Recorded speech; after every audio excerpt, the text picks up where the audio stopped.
Muy buenas tardes, estimados alumnos. Nos vamos a concentrar en esta clase en el capítulo 2 de nuestra materia, que se refiere al entorno de la empresa turística gastronómica. Entonces vamos a hablar sobre el entorno. No sé si es que ahí se ve la... Vamos a esperar un segundito.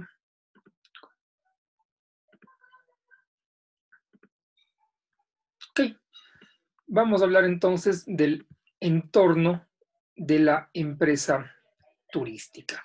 Es importante este capítulo debido a que la empresa no es un ente que sea independiente y que independientemente se maneje dentro de un esquema social.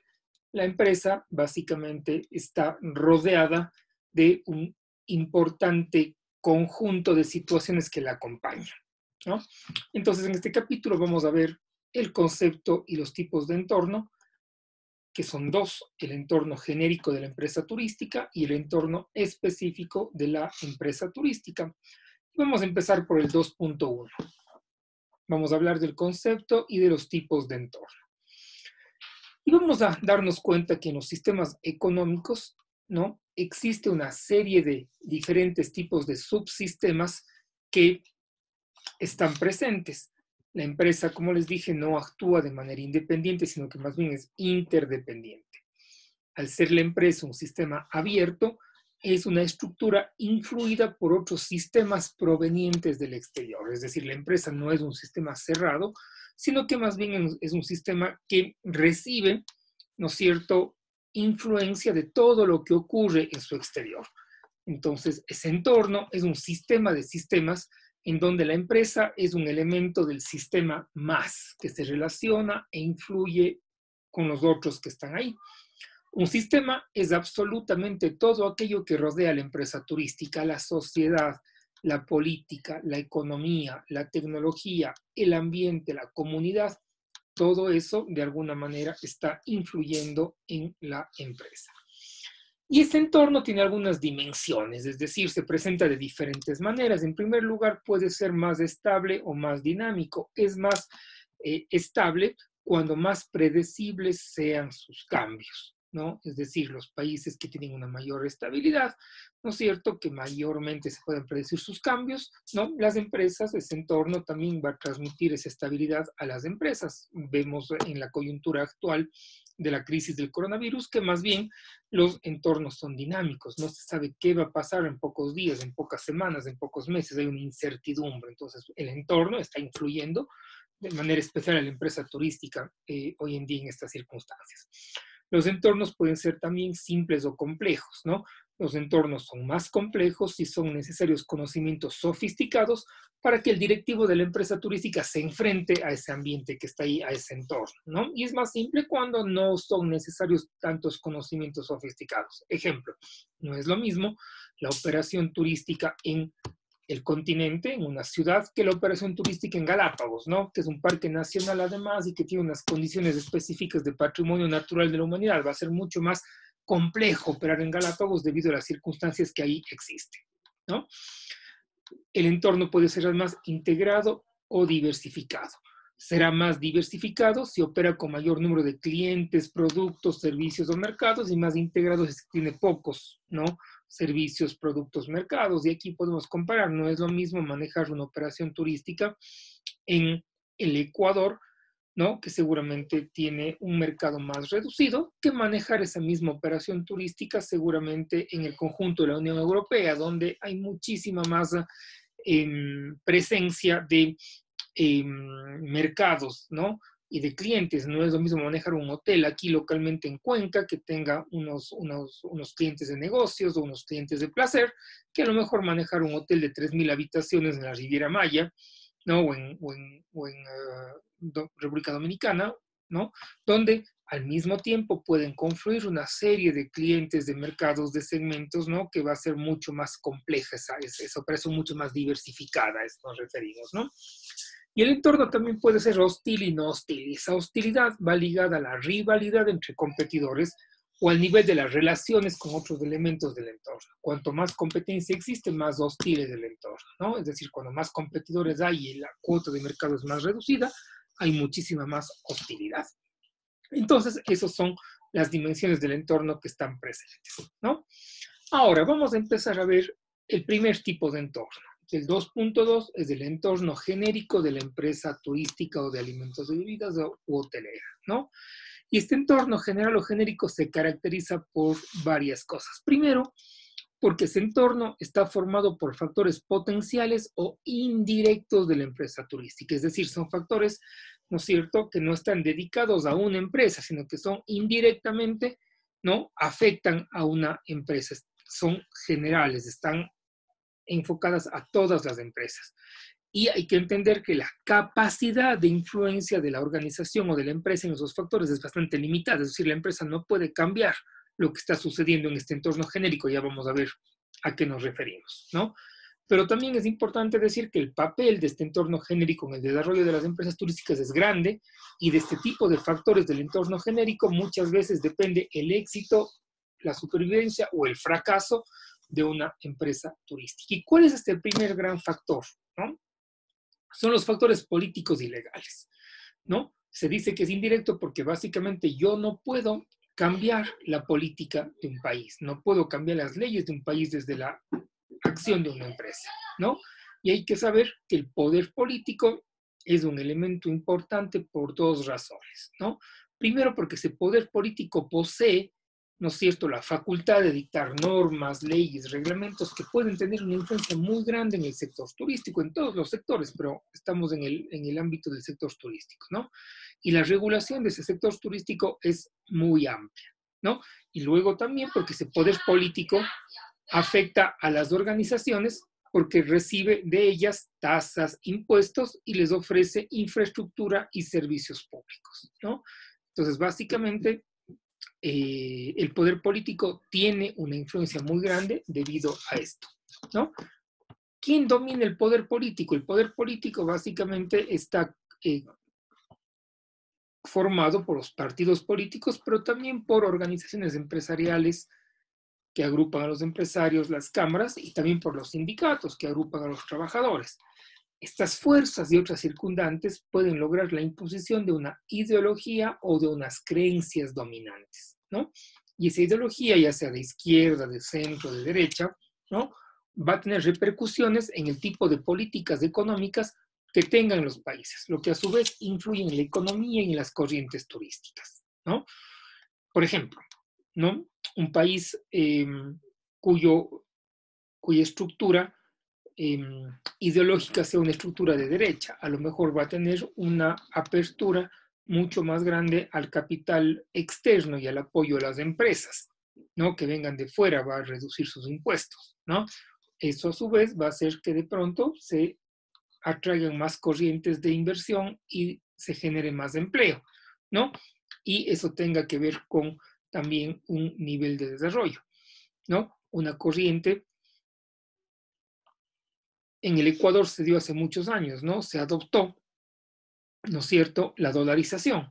¿Se debió a qué esa adopción? Se debió a una adopción básicamente de una decisión política. No vamos a cambiar de moneda, vamos a cambiar de sucre a dólar, ¿no? Básicamente, ¿qué pasó con eso? ¿No? El Ecuador se volvió un país caro, ¿no? Y eso cómo ha afectado las corrientes turísticas. Gente de países donde la moneda es más barata, Perú, Colombia, a lo mejor ya no vienen como venían antes del Ecuador, porque es mucho más caro para ellos. Con lo que ellos gastan acá, compran menos de lo que gastan en su país. Al revés, los ecuatorianos ahora salen del Ecuador fuera y pueden gastar mucho más porque tienen una moneda fuerte, ¿no? Pues compran más barato en otros lados. Pues claro, eso afecta a las corrientes turísticas, ¿no es cierto? Entonces, el poder político también tiene influencia, aparte de la economía, en la estabilidad política de distintos países y regiones. Vean ustedes lo que ha pasado en Venezuela en los últimos años. No hay pugnas políticas internas, hay problemas. Claro, y básicamente se afecta a la economía, se afecta a la estabilidad y por lo tanto se afecta el turismo también. Si una empresa turística se sitúa en un país o región más estable, tendrá más afluencia turística porque hay más confianza del visitante, ¿no? Y por el contrario, una empresa turística, ¿no?, que se asienta en un país con mayores problemas políticos, ¿no?, sobre todo dejará de tener esa confianza, ¿no?, y no recibirá la cantidad de turistas que está recibiendo un país estable, ¿no? además los turistas van a optar por ir a aquel país donde hay mucha más estabilidad. Muchas empresas optan también por estrategias de internacionalización, es decir, de expandir sus fronteras al extranjero. Es muy importante para una empresa invertir en países estables, pues ello disminuye el riesgo de la inversión, ¿no? Pocas empresas van a invertir en Venezuela, por ejemplo, donde se ha incautado empresas del sector privado y se han nacionalizado. Entonces eso es un tema que también hay que considerar dentro de este factor. El segundo factor importante son los factores económicos, ¿no? ¿Por qué? Porque básicamente para una empresa es muy importante el estudio del momento del ciclo económico de un país o de una región, ¿no? O las políticas monetarias, fiscales que hay rigen. Y esto hay que entender, ¿no? El turismo va bien cuando la economía va bien. Yo no puedo controlar del sector turístico lo que pasa en el tema económico, ¿no? ¿Y por qué decimos esto?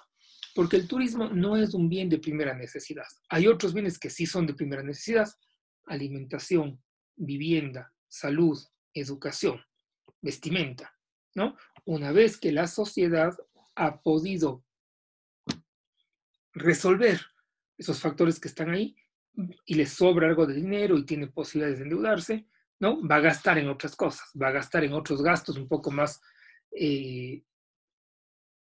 suntuarios, si ustedes quieren llamarlos así. Entre ellos está el turismo, la gastronomía, la hotelería, ¿no? Nadie se muere si es que no va a comer en un restaurante, si es que no se aloja en un hotel o si no se va de vacaciones, ¿no? Entonces, básicamente, hay que saber, ¿no es cierto?, que el gasto en turismo y en ocio, en gastronomía, en hotelería, depende primero de que si la economía se encuentra en crecimiento o en época de crisis o de recesión. Cuando hay recesión, no hay trabajo, no hay empleo, no hay ahorro, no hay consumo, ¿no? Entonces, y seguramente eso va a ocurrir ahora que se termine esta crisis del coronavirus, ¿no? La economía va a estar en recesión porque hemos parado, ¿no?, muchas semanas y muchos países llevan meses así, ¿no? De otra cosa que depende, ¿no es cierto?, el gasto, ¿no?, en estas áreas es de si es fácil obtener créditos de consumo o financiación de las vacaciones, ¿no?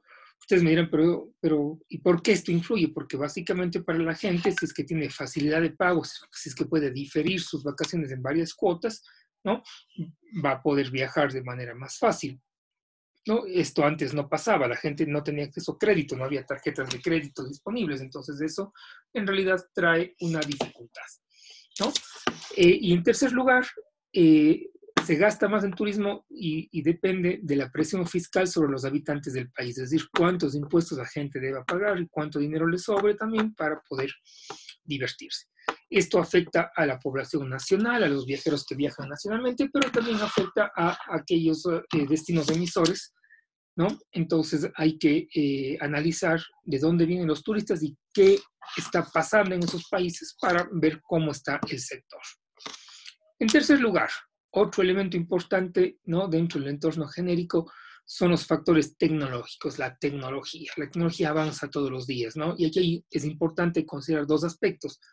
El primero es el nivel y progreso de esos conocimientos científicos, ¿no? Los conocimientos científicos básicamente todos los días están inventando cosas y lo segundo es que esos inventos se aplican, ¿no es cierto? ¿Se aplican a qué? A nuevos productos, servicios, procesos productivos, métodos de gestión, nuevas formas de obtener y de gestionar la información, ¿no? Es increíble cómo ha avanzado la tecnología, ¿no es cierto? Influye básicamente en el transporte, en las comunicaciones, en la informática, ¿no? Y eso nos afecta, ¿no es cierto?, de manera interesante a las empresas. Si es que yo no estoy dentro de ese tema informático, ¿no?, básicamente no voy a poder captar clientes.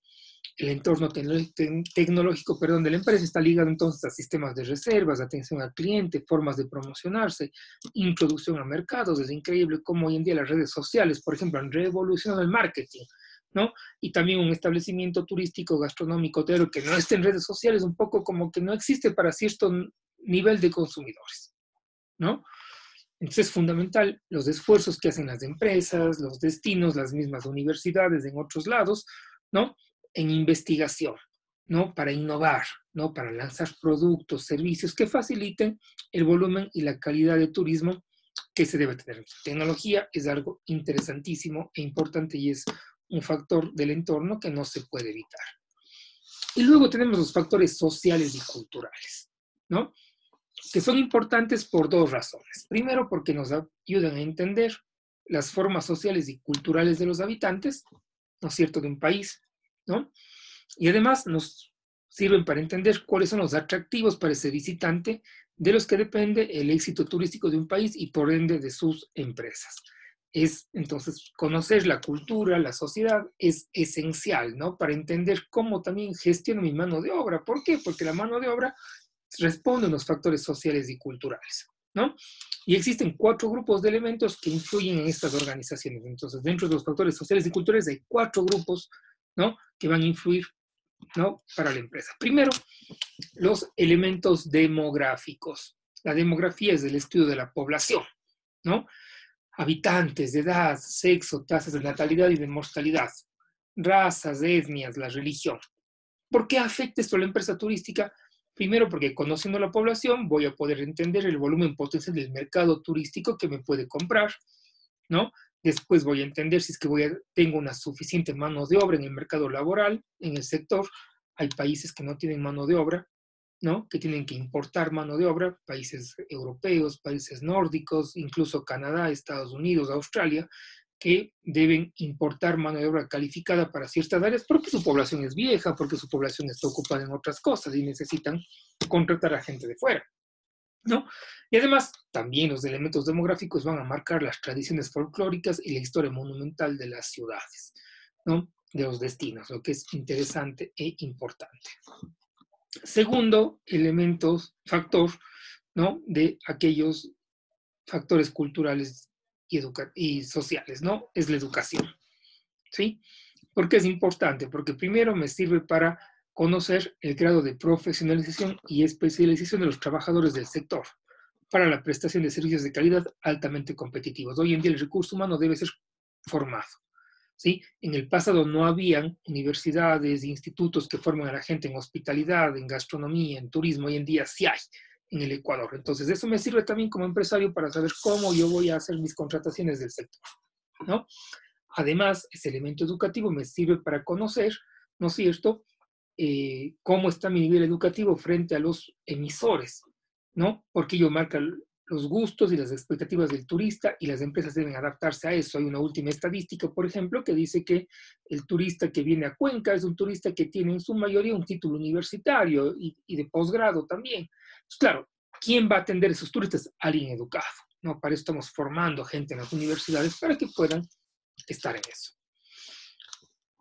Siguiendo con los factores culturales, tenemos también que hay un sistema de creencias, valores, normas imperantes de una sociedad que hay que conocer, porque esas creencias y valores tienen repercusiones en la ética de los empresarios, ¿no? Y este es un factor fundamental, ya hablaremos en un capítulo específico sobre esa ética empresarial que hay que conocer.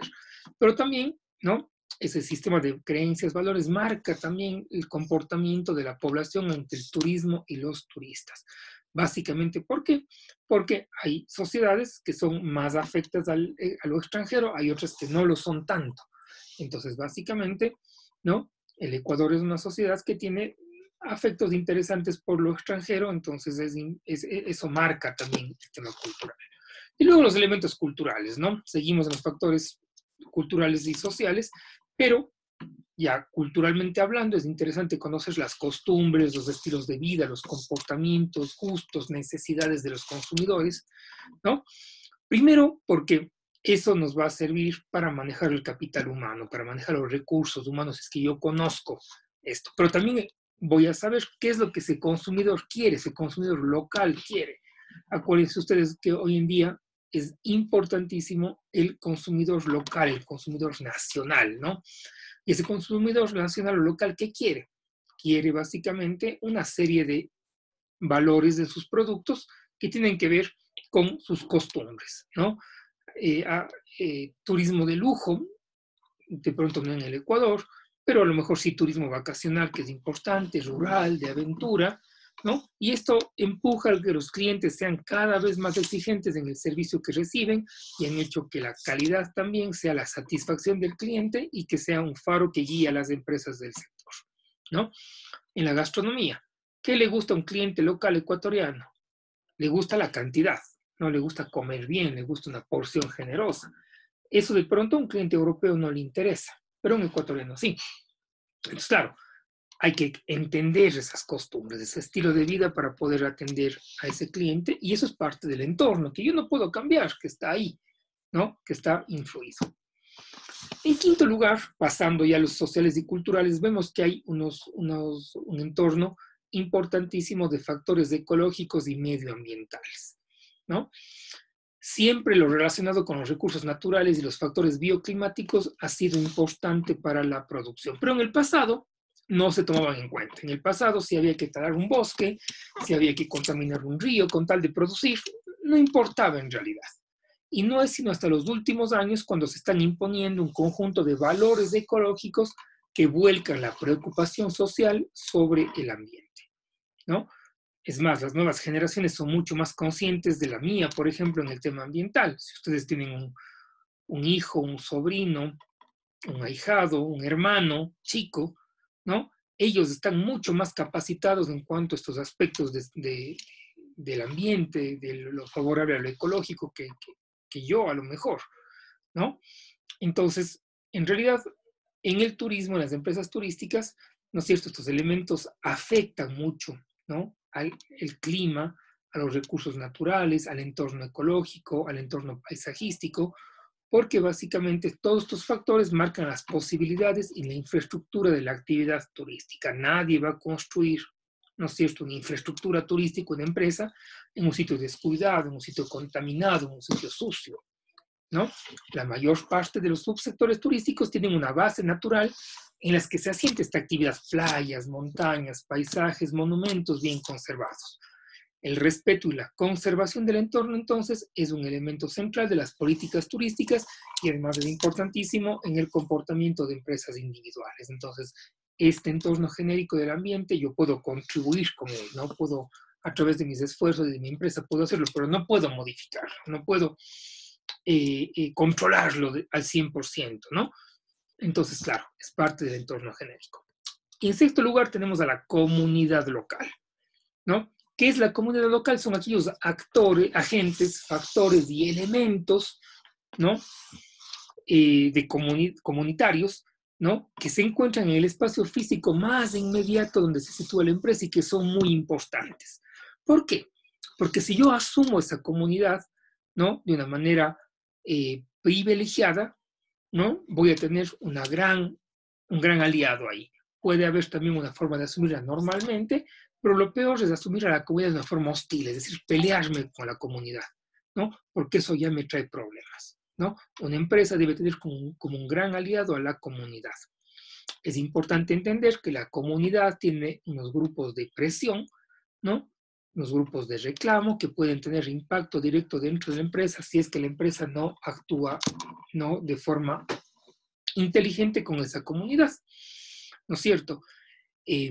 Ejemplo, si es que yo tengo una operación turística en la selva, ¿no? Pero para esa operación turística contrato a todo mi personal en Quito o Guayaquil y no contrato a nadie de la comunidad que está ahí. ¿Qué va a pasar? ¿No? Estoy diciendo a la comunidad: no me interesan ustedes en mi desarrollo. Y eso me puede traer problemas.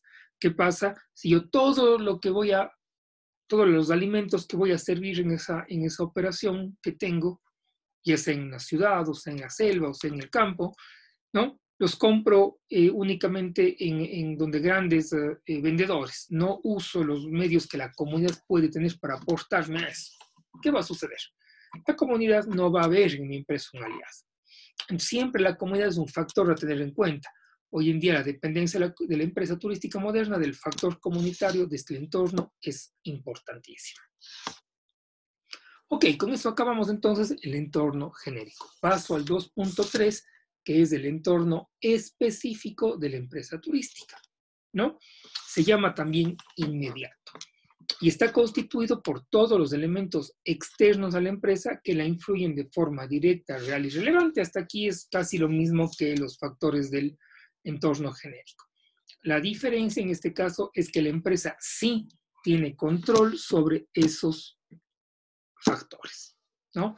Estos elementos, la empresa recibe sus principales entradas, las que utiliza para desarrollar su actividad y se transforman en sus principales salidas, es decir, en el servicio turístico. Entonces, el entorno, en este caso, es fundamental. Y estos elementos del entorno específico marcan la situación competitiva. ¿Qué quiere decir la situación competitiva? Quiere decir la situación, ¿no?, con la competencia, con mis competidores, ¿no? Esos competidores representan las fuerzas presentes en el subsector en el que la empresa está ahí. ¿Qué es un competidor? Ya vamos a ver después, ¿no? Pero hay un gran teórico llamado Michael Porter, ¿no? Porter, además de ser un gran estudioso del marketing, es también el padre de la competitividad. Y Porter dice que para que una empresa se pueda desarrollar, debe tener en cuenta 5 elementos del entorno específico, donde la empresa sí puede influenciar y puede cambiarlos, ¿no? Y esos 5 son los competidores, que ya hablamos, los clientes, los proveedores, los competidores potenciales y los productos sustitutos. Vamos a ir viendo cada uno de estos para entender de mejor manera. Primero, los competidores. Dijimos ya, son aquellas empresas del sector o de sectores afines que hacen más o menos lo mismo que yo hago. Si yo tengo un restaurante mexicano en la ciudad y hay otro mexicano, es mi competencia directa. Si yo tengo un hotel dedicado al público corporativo y hay otro hotel que hace lo mismo, son mis competidores. Si yo tengo una agencia de viajes que vende pasajes al extranjero y hay otra que hace lo mismo, son competidores. Hay muchos de estos sectores, ¿no es cierto? Entonces, estas empresas están en permanente contacto con mi empresa, ¿no? Y pueden modificar el resultado mío con sus acciones. Es decir, la acción de un competidor influye en la acción de la empresa. ¿Y cómo me dirán ustedes? A través de varias cosas. El precio. Si una empresa baja el precio, eso va a afectar a su competencia. Si una empresa sube el precio, le va a afectar también, positivo o negativamente. Si una empresa mejora su calidad, eso también le va a afectar a la competencia. Entonces se dice que una fuerza importante en el entorno específico es la rivalidad entre competidores existentes, ¿no? Y la rivalidad y la competencia no es mala, ¿no? Es buena la competencia en un mercado, ¿sí? El asunto es que esa competencia sea leal, no sea una competencia para hacer daño al otro, donde ya pueden haber otras consideraciones incluso éticas, ¿no? Entonces se dice que las distintas empresas turísticas que compiten son mutuamente dependientes. Los movimientos de unos afectan a los otros, ¿no? Y existe una mayor rivalidad en las empresas turísticas respecto de la competencia, si es que, en primer lugar, existe un elevado número de competidores. Es decir, si hay muchos competidores en el mismo mercado por el mismo segmento. Segundo, puede que el número no sea grande, sea pequeño, ¿no es cierto? Pero que estén equilibrados, ¿no? Que todos atienden al mismo segmento, ¿no? Puede que haya mayor rivalidad entre competidores si es que si el sector crece lentamente, si no hay un crecimiento rápido, sino que crece muy lentito y todos no ven una diferencia en sus ocupaciones, en sus ventas, ¿no? Luego, hay más competencias y en el mercado se dan costos fijos elevados, es decir, si hay costos importantes, ¿no es cierto?, que yo deba solventar, ¿no? Mes a mes. Entonces ahí voy a ser más fuerte con mi competencia porque tengo que pagar, ¿no? Algo al final del mes. Si los servicios que se ofrecen están poco diferenciados, ¿no? Tiene que ver con lo segundo, ya dijimos. Y también si hay un exceso de capacidad. Si hay un exceso de capacidad hay más competencia. Eso pasa en Cuenca, ¿no? En los últimos años con el tema hotelero. Se crearon muchos hoteles en la ciudad, ¿no? No se hicieron estudios de mercado. Entonces, ¿qué hay? Hay una sobreoferta de habitaciones hoteleras, ¿no? A tal punto que hoy en día la demanda es insuficiente. Se dice que la ocupación de los hoteles, ¿no?, hasta antes de la crisis, esta última, estaba alrededor de un 40%, es decir, tienen un 60% de desocupación, lo que es complicado, ¿no? El segundo elemento del entorno específico.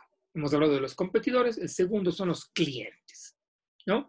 Y el cliente es el punto central sobre el que gira el negocio turístico, porque de sus gustos, expectativas, modos de vida, formas de ocio, de su poder adquisitivo, de su exigencia de calidad, de su satisfacción, depende que una empresa turística desarrolle su actividad. Es decir, yo no puedo tener una empresa del sector de la hospitalidad, ¿no es cierto?, sin clientes, ¿no?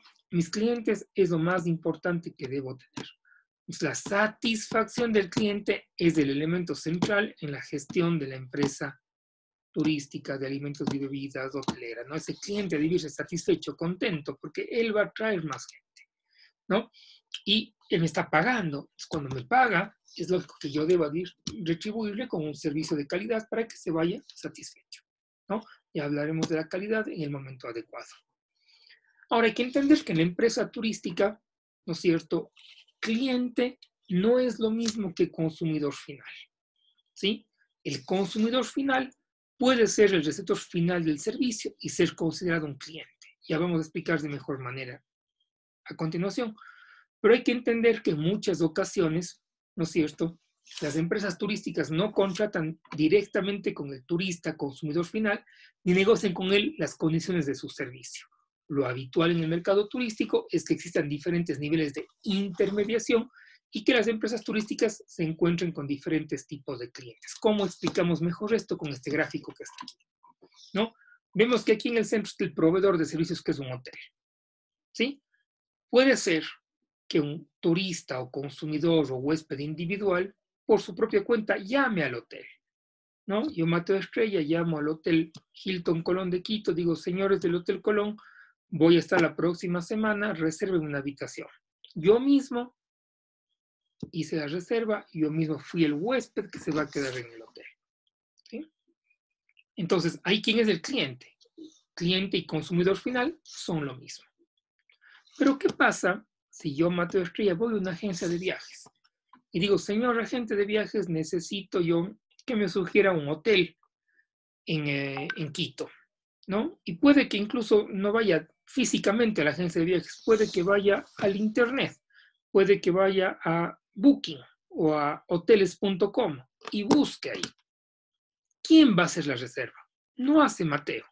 La reserva la hace la agencia de viajes, ¿no? Física o virtual, ¿no? Entonces, en ese caso, para el hotel, ¿quién es su cliente? Yo soy su cliente, Mateo, su consumidor final. Yo estoy ahí, yo voy a disfrutar del servicio, pero ese hotel no debe olvidarse que hay un tercero que apoyó a hacer esa reserva.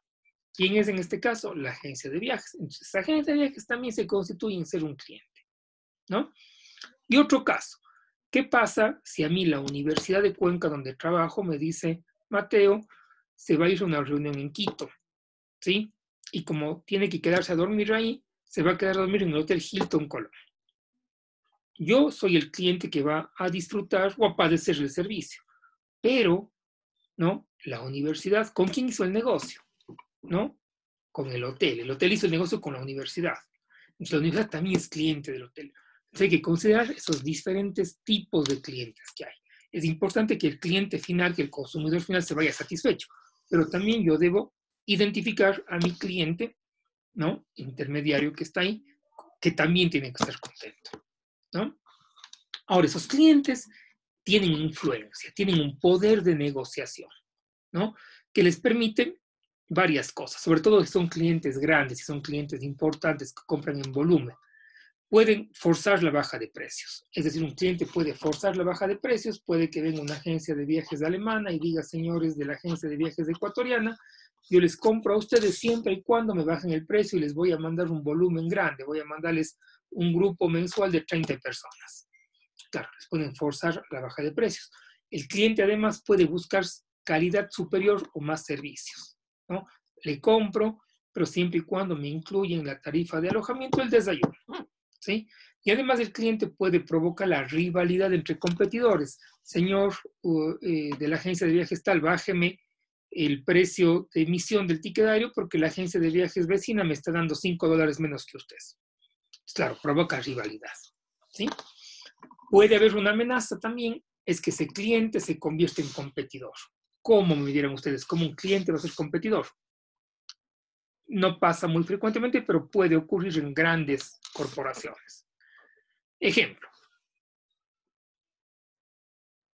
el Hotel Hilton Colón de Quito, ¿no?, tenía un gran cliente que era Metropolitan Touring. Ustedes saben, Metropolitan Touring es una de las operadoras turísticas más grandes del país, ¿no es cierto? Metropolitan Touring enviaba al Hotel Hilton Colón de Quito pasajeros para que pernoten ahí. Pero Metropolitan un día dijo, ¿y por qué no será que yo me pongo mi propio hotel? Y efectivamente pasó esto. Metropolitan Touring se puso su hotel llamado Casa Gangotena, que está en Quito, y dejó de enviar pasajeros al Hilton, ¿no? El cliente del Hilton Metropolitan Tourism se convirtió en su competidor, puso un hotel, ¿no? ¿Puede pasar? Sí puede, ¿no? Entonces es una empresa de un subsector que entra a competir en otro, ¿no? Entonces, eso en cuanto a los clientes. Esos clientes, compradores o consumidores, tienen un poder mayor, ¿no? Es decir, tienen más poder sobre la empresa si compran en grandes volúmenes, claro, porque ahí pueden forzar a la baja de precio, a la mejora de calidad. Si compran productos poco diferenciados, ¿no? Es decir, les interesa nada más del alojamiento, ¿sí? Y pueden escoger de una gama muy grande de proveedores. Si esos clientes no tienen costos cuando cambian de proveedores, es decir, no hay ningún costo, no hay ningún contrato escrito, ¿no? Si compran productos turísticos o servicios poco importantes para la calidad de sus servicios turísticos finales, ¿no? Por ejemplo, si hay un operador cuyo producto turístico final es Galápagos, pero necesita comprar una noche de alojamiento en Guayaquil, ¿sí? Entonces, si es que eso no afecta a su operación de Galápagos, tienen poder de negociación, ¿no? Y tienen poder si es que, ¿no? Tienen información completa del sector, ¿no? Información completa del sector es fácil de conseguir hoy en día, ¿no? Ustedes pueden ver las tarifas de todos los hoteles en las páginas web de los hoteles e incluso en las páginas de las OTAs, de las Online Travel Agencies. Tercero, los proveedores, ¿no? Porter identifica a los proveedores también como parte importante de este entorno específico. ¿Quiénes son los proveedores? Son todas las empresas o personas particulares de cuyos bienes las empresas turísticas se abastecen o cuyos servicios contratan para desarrollar su actividad. Es decir, son aquellos a los que yo les voy a comprar, ¿no? Son empresas de otros sectores afines que están en permanente contacto con mi empresa, ¿no? Y que pueden modificar mi resultado con sus acciones, ¿no? ¿Por qué? Porque si es que yo dependo de un buen producto para producir. Los proveedores de la empresa turística son muy heterogéneos, es decir, son muy diversos, ¿no es cierto? Y es muy importante, y tiene que ver con lo que dije hace un rato, la calidad del producto o servicio que yo adquiero a los proveedores, porque de ello depende la calidad del servicio final que yo ofrezco a mi turista, a mi huésped, a mi comensal, ¿no? Pongo un ejemplo, ¿qué tal si yo tengo un restaurante de parrilladas? ¿No es cierto? Vendo carne principalmente. ¿Cuál va a ser un aliado fundamental que yo tengo? El proveedor de carne. ¿Por qué? Porque de su producto va a depender mi producto también final, ¿no? Si yo tengo un hotel, ¿no? Mi proveedor de colchones será muy importante porque, claro, eso va a influir mucho en el visitante, pero también mi proveedor de internet, ¿no? Porque si tengo un mal internet en el hotel, todo el mundo se me va a quejar de que no hay señal, de que no hay conectividad, ¿no? Entonces es fundamental ese proveedor. Su influencia se basa, es decir, son más fuertes frente a la empresa. Primero, si el sector de proveedores está muy concentrado, es decir, hay pocos proveedores. Aquí hay un ejemplo, ¿no? En el sector hotelero hace algunos años había un solo proveedor de amenities. Los amenities son todos estos productos pequeñitos que se ponen en habitaciones, shampoos, cremas, rinses, etcétera, jabones, ¿no? Ahora ya hay varios, pero esa compañía, que era proveedora de todos los hoteles en el Ecuador, tuvo mucha influencia, ponía los precios que quería en el pasado, ¿no? Porque había solo uno, ¿sí? Los proveedores también tienen más poder si es que no se ven obligados a competir con productos o servicios sustitutivos. En el tema de los amenities, claro, hay un sustituto que son los frascos de shampoo grandes, pero nadie va a querer poner en su hotel un frasco de shampoo grande, como ejemplo nada más. Tienen influencia si la empresa turística no es un cliente importante del proveedor. Claro, hay productos que los proveedores los venden a todas las personas en el país, no solamente a un sector. Ejemplo, el papel higiénico, ¿no? La hotelería es un cliente del papel higiénico, pero no es el más importante, no todos los hogares ecuatorianos lo compran, ¿no? Entonces, claro, ese proveedor tiene mayor influencia, porque no depende del sector hotelero, básicamente, ¿no? Tienen influencia también si le venden unas materias primas o unos servicios importantes para la calidad del producto o servicio de la empresa turística, ¿no? Dependen mucho de esos productos, ya explicamos. pero también si sus clientes se enfrentan a altos costos de cambiar de proveedor. ¿Puede haber amenazas aquí? Sí, y es que el proveedor se convierta en competidor. ¿Cómo puede pasar eso? Como en el caso de los clientes pasa, aunque poco, pero puede pasar, ¿no? Ejemplo, conozco el caso de una empresa, ¿no?, que era un gran importador de productos para hoteles en el país, es decir, era una empresa que proveía a los hoteles, ¿no?, y a los restaurantes. ¿De qué? De cocinas, de utensilios, de colchones, de camas. Ellos importaban todo y equipaban hoteles. Y un día dijeron, ¿por qué no nos ponemos nuestro propio hotel? Y claro, un proveedor de hoteles se convirtió en su competidor. ¿Le siguen comprando? Seguramente sí, pero se convirtió en competidor. Entonces, eso es importante. Dentro de los proveedores hay que considerar dos temas importantísimos que son mano de obra y recursos financieros. Son dos entradas fundamentales para que las empresas turísticas funcionen y por eso la empresa debe analizar su relación siempre con los bancos y con las universidades, de escuelas de turismo que les van a proveer de importante mano de obra. En cuarto lugar, están los competidores potenciales, ¿no? Es otra fuerza de este entorno específico, ¿no?, que influye en la empresa y que son los nuevos competidores que se van a incorporar a la competencia. No están todavía, pero van a llegar, ¿no? Y ese miedo de que llegue alguien más influye en las decisiones empresariales, ¿no? La fuerza que influye es una amenaza de nuevos ingresos desde el subsector. Y voy a poner dos ejemplos. El primero, ¿no?, cuando se abrió el hotel Sheraton aquí en Cuenca, ¿no?, hace pocos años. Claro, todos los hoteles que competían por el mismo segmento corporativo se preocuparon y empezaron a hacer cambios, ¿no? Conozco un hotel, ¿no?, que hizo una renovación total de sus habitaciones. ¿Por qué? Porque venía un competidor externo, ¿no? Y claro, eso influyó enormemente en este aspecto, ¿sí? La Casa del Parque, este nuevo proyecto gastronómico que está haciéndose en el Parque Calderón, que va a tener varios locales gastronómicos. Claro, todos los locales del centro están preocupados porque no saben qué locales van, qué precios van a poner, y eso constituye una amenaza para ellos. Y ellos están entonces haciendo qué cosa, ahora están tratando de replantearse sus negocios. Y finalmente, el último elemento de este entorno específico son los productos sustitutos o sustitutivos. Algunas empresas pueden influenciar a otras por la amenaza de competir con ellas por medio de productos sustitutivos. ¿Qué es un producto sustitutivo? Son productos, ¿no?, que se hacen con tecnología o procesos distintos, pero que cumplen las mismas funciones que los productos de las empresas del sector. Ejemplo, Airbnb, ¿no? Airbnb es una empresa que se dedica a vender alojamiento, pero no tiene un solo hotel. ¿Qué usan? Las casas, ¿no?, vacías o habitaciones vacías, ¿no?, de propietarios individuales. ¿Compite con los hoteles? Por supuesto que compite, ¿no? Y además compite, ¿no?, en muchos casos ilegalmente, sin pagar impuestos. En el Ecuador sucede eso, ¿no? Entonces, Uber compite con los taxistas. Son taxis que no son de una cooperativa, no tienen una licencia, pero existen y compiten. BlaBlaCar, esto existe en otros países. Básicamente es una aplicación de donde ustedes tienen su carro y dicen, mañana viajo a Guayaquil porque tengo que hacer una gestión ahí, pero tengo 4 puestos que me sobran. ¿Quién quiere venir conmigo? Y la gente va y paga a usted por llevarle, ¿no? Claro, ¿con quién compite? Con buses, busetas, etcétera, ¿no? Entonces, son parte del entorno específico, ¿no? Producen lo mismo con costos más bajos. Se quitan a los clientes.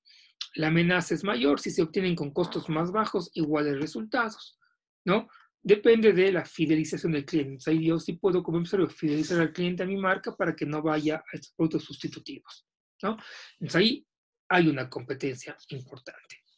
Pues con esto, básicamente, este es el capítulo segundo, el capítulo que tiene que ver con el entorno de la empresa, y estaré presto a sus preguntas y respuestas, ¿no?, una vez que nos veamos físicamente en los próximos días. Muchas gracias y hasta pronto.